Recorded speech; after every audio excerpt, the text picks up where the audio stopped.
ರಹೀಂ ಖಾನ್ ಅವರು ಕೂಡ ಯಾವಾಗಲೂ ಕಡಿಮೆ ಮಾತಾಡ್ತಿದ್ರು, ಇವತ್ತು ಸ್ವಲ್ಪ ಅವರು ಜಾಸ್ತಿ ಮಾತಾಡಿದ್ದಾರೆ.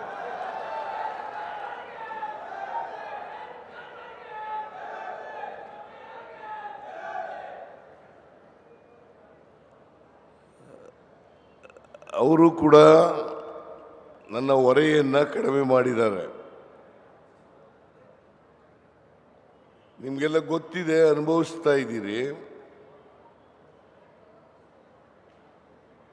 ನಮ್ಮ ಸರ್ಕಾರ ಈ ಬಾರಿ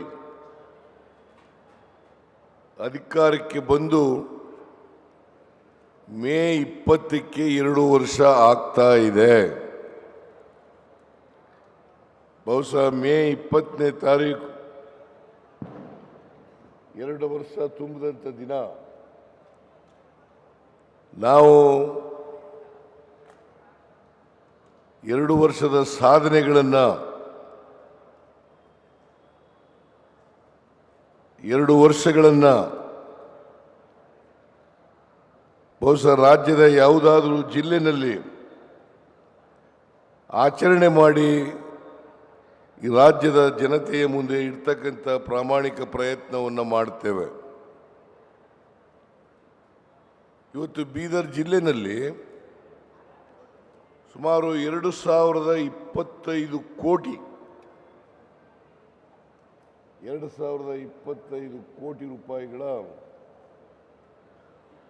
ಅಭಿವೃದ್ಧಿ ಕಾರ್ಯಕ್ರಮಗಳಿಗೆ ಚಾಲನೆಯನ್ನು ಕೊಟ್ಟಿದ್ದೇವೆ. ಕೆಲವು ಕಾರ್ಯಕ್ರಮಗಳು ಉದ್ಘಾಟನೆಯಾಗಿದ್ದಾವೆ, ಕೆಲವು ಕಾರ್ಯಕ್ರಮಗಳು ಶಂಕುಸ್ಥಾಪನೆ ಆಗಿದ್ದಾವೆ. ಆದರೆ ಒಟ್ಟಾರೆಯಾಗಿ ಇವತ್ತು ಕಲ್ಯಾಣ ಕರ್ನಾಟಕದ ಮುಕುಟ ಅಂತ ಕರಿತೀವಿ ಇದನ್ನ, ಬಿಜೆಪಿ ಬೀದರನ್ನ ಮುಕುಟ ಅಂತ ಕರಿತೀವಿ.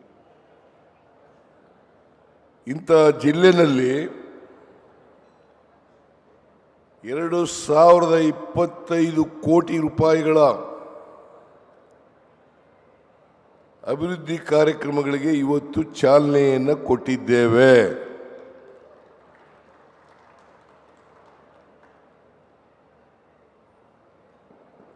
ಈಶ್ವರ್ ಖಂಡ್ರೆ ಅವರು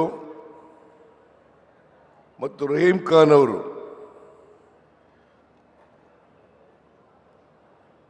ಬಹಳ ಉತ್ತಮವಾಗಿ ಕೆಲಸ ಮಾಡ್ತಾ ಇದ್ದಾರೆ.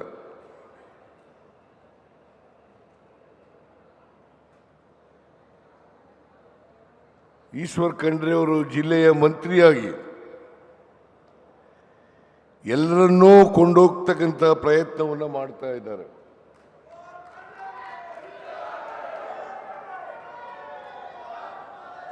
ನಾವು ಕಳೆದ ವಿಧಾನಸಭಾ ಚುನಾವಣೆಯಲ್ಲಿ 6 ವಿಧಾನಸಭಾ ಕ್ಷೇತ್ರಗಳಲ್ಲಿ 2 ಗೆದ್ದಿದ್ದದ್ದು. ಆದರೆ ಲೋಕಸಭಾ ಚುನಾವಣೆಯಲ್ಲಿ ಸಾಗರ್ ಖಂಡ್ರೆ ಅವರು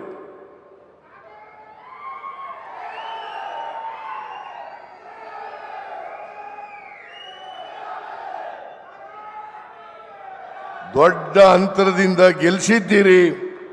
ಅದಕ್ಕೋಸ್ಕರ ನಿಮ್ಮೆಲ್ಲರಿಗೂ ಕೂಡ ಧನ್ಯವಾದಗಳನ್ನು ಹೇಳಲಿಕ್ಕೆ ಬಯಸ್ತಾ ಇದ್ದೇನೆ.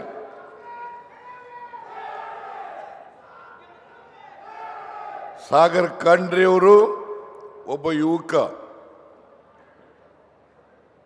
ಇನ್ನೂ ರಾಜಕೀಯವಾಗಿ ಬೆಳಿಬೇಕಾಗಿರ್ತಕ್ಕಂಥ ವ್ಯಕ್ತಿ. ಬಹುಶಃ ಅವರಿಗೆ ಅವರ ಆಸಕ್ತಿಯನ್ನು ನೋಡಿದ್ರೆ ರಾಜಕೀಯದಲ್ಲಿ ಬೆಳೀಬೇಕು, ಜನಪರವಾಗಿ ಕೆಲಸ ಮಾಡಬೇಕು,